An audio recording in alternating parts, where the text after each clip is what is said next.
1990년 한 사건이 미국 전역을 떠들썩하게 만들었다. I saw my friend Susan killed. That murderer was my father. 엘린 프랭클린이란 여성이 20년 전 친구를 살해한 범인으로 자신의 아버지를 고소한 것이다. 그런데 아버지는 무혐의로 밝혀졌다. 딸은 왜 무고했던 아버지를 살인범으로 지목했던 것일까?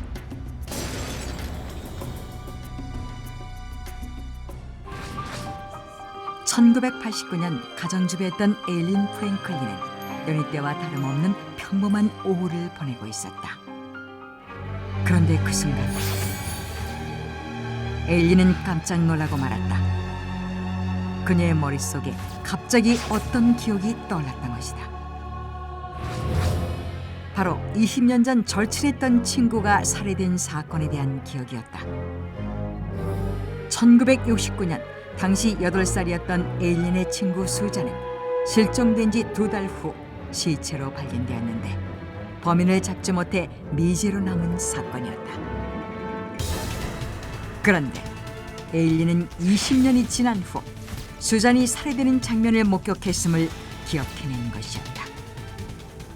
에일린은 갑자기 되살아난 기억 때문에 악몽 같은 시간을 보내야 했다. 친구가 살해되는 모습이 반복적으로 떠올랐다는 것이다. 처음에 에일린은 자신의 기억을 부정하려고 애썼다. 충격적인 살인 현장에 있었는데도 20년 동안 아무런 기억이 없었다는 점이 이상했기 때문이었다. 그러나 떨쳐버리려고 애쓸수록 기억은 점점 더 명료해졌고 어느덧 에일린은 자신의 기억에 확신을 가지게 된다. 그런데 에일린에게 친구의 의문스러운 죽음보다 더 괴로운 것은 범인에 대한 기억이었다. 그 범인은 다름 아닌 에일린의 아버지였다. 1969년 9월 이른 아침 에일린은 언니인 제니스와 함께 아버지 조지의 차를 타고 학교에 가고 있었다.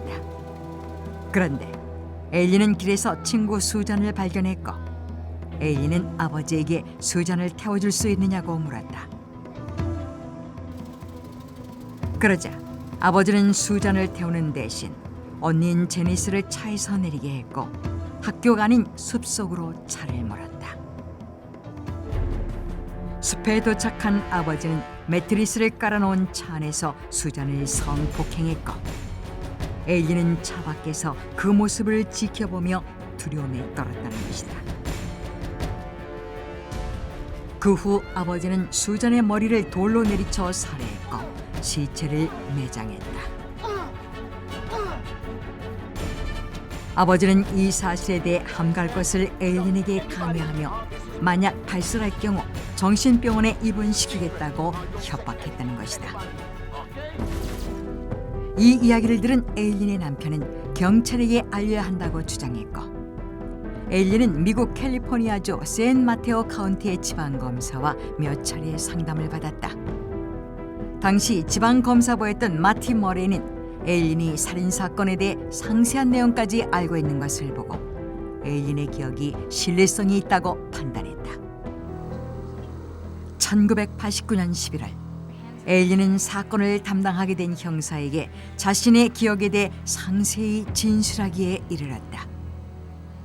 So, Susan was wearing a ring on that day. Yes, she was wearing a silver ring with a jewel on it.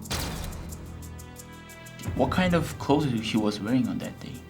He was wearing brown corduroy pants, a woolen jacket, and a white shirt.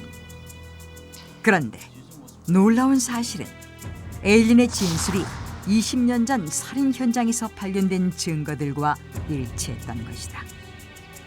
실제로 피해자인 수잔은 손에 반지를 끼고 있었고 살해될 때 방어하기 위해 머리 위로 손을 들어 올린 사실이 있었다.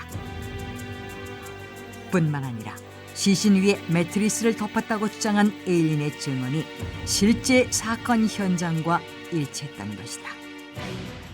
에일린의 이야기는 그녀가 살인범으로 지목한 아버지가 상식적으로 이해할 수 없는 반응을 보이면서 더 확실한 진실로 받아들여졌다.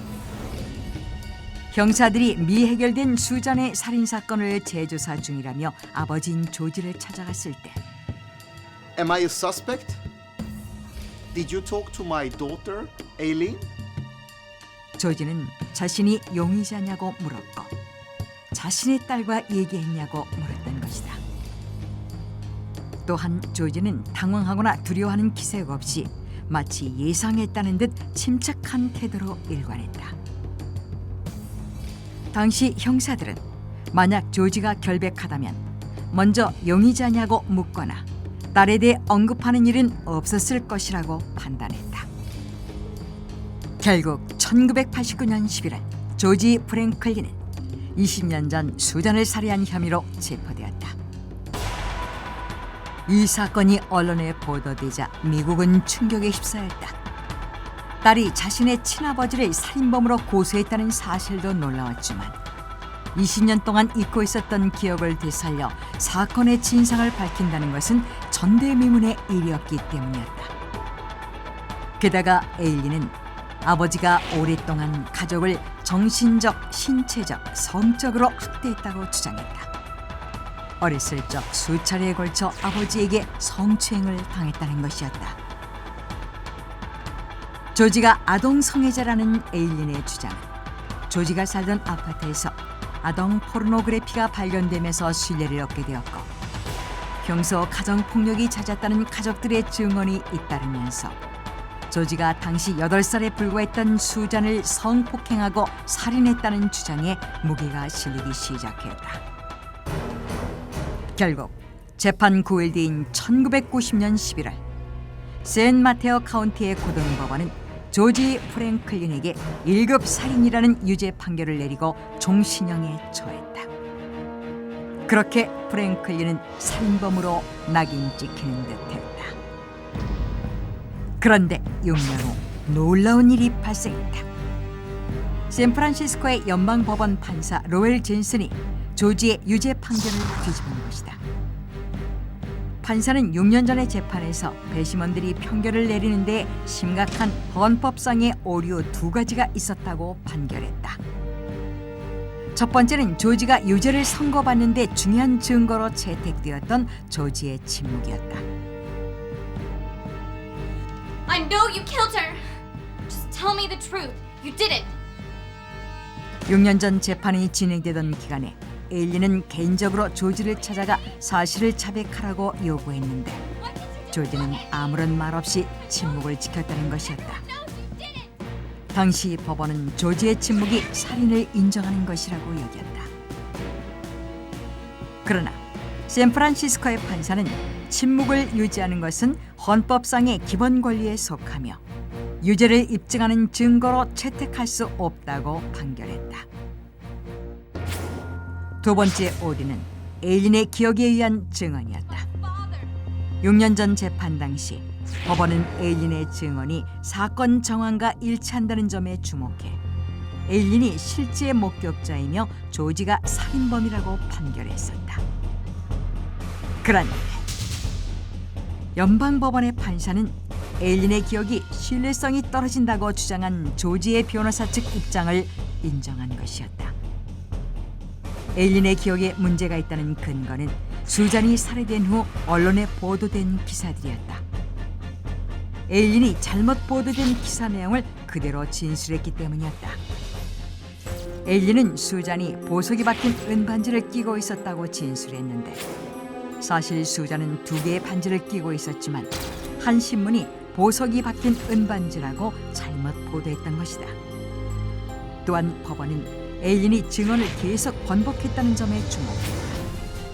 에일린은 처음 진술할 당시 시체 위에 매트리스를 덮었다고 주장했지만 6개월 뒤에는 물건이라는 표현으로 바꿨는데 이는 당시 신문 기사들이 매트리스라고 언급한 것도 있었고 박스 스프링이라고 밝힌 것도 있었기 때문이었다. 에일린은 수잔이 살해된 시각도 첫 진술 때는 오전이라고 말했으나 후에 늦은 오후라고 바꿔 말했다. 사건 당일 오후에 수잔이 어머니를 만났다는 사실을 뒤늦게 확인했기 때문이었다. 즉, 에일린의 증언은 살인사건을 보도한 기사들의 내용을 짜맞춘 것에 불과했다. 에일린은 거짓으로 만들어진 기억을 실제로 일어난 사실처럼 받아들였던 것이다.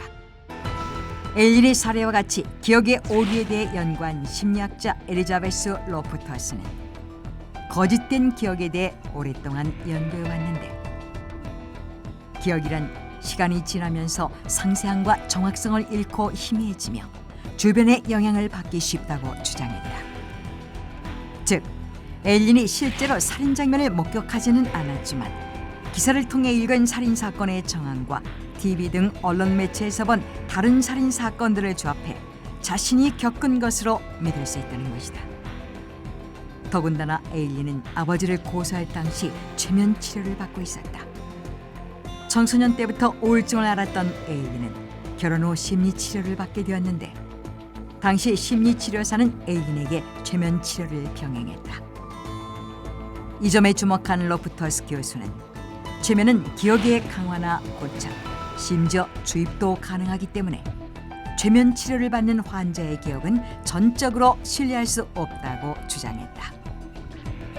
심리학자 스티븐 제이 린과 마이클 레시는 최면 치료는 환자에게 특정한 기억을 만들어낼 수 있으며 치료사가 기억을 강요할 경우 심각한 문제가 발생할 수 있다고 경고했다. 환자가 자신의 기억에 대해 근거 없는 신뢰를 가질 수 있다는 것이다. 에일린은 법정에서 자신이 최면 치료를 받았던 사실을 숨겼지만 1989년 남동생에게 최면 치료를 받고 있음을 말했던 사실이 발각되었다. 결국 연방법원은 기억에 의한 에일린의 증언이 신뢰성이 떨어진다고 판단하고 1995년 조지에게 무죄 판결을 내렸다. 6년에 걸친 에일린과 조지의 사건, 이후 학교에서 거짓 기억에 대한 논란을 가중시키며 큰 화제를 낳았다. 에일린 프랭클린의 사건을 계기로 심리학자 로프터스 등 일부 심리학자들이 기억의 오류와 거짓된 기억에 대해 의문을 제기한 후 기억의 신뢰성에 대한 논란은 현재까지 계속 진행 중이다. 거짓된 기억으로 자신의 아버지를 살인죄로 몰았던 에일린 프랭클린. 무죄 판결에도 불구하고 그녀는 자신의 기억이 진실이라고 주장하며 끝내 아버지를 용서하지 않았다. 그러나 에일린이 기억을 통해 진정으로 원했던 현실은 불행했던 과거를 정당화시킬 잔인한 아버지가 아니라 행복한 가족의 모습이 아니었을까.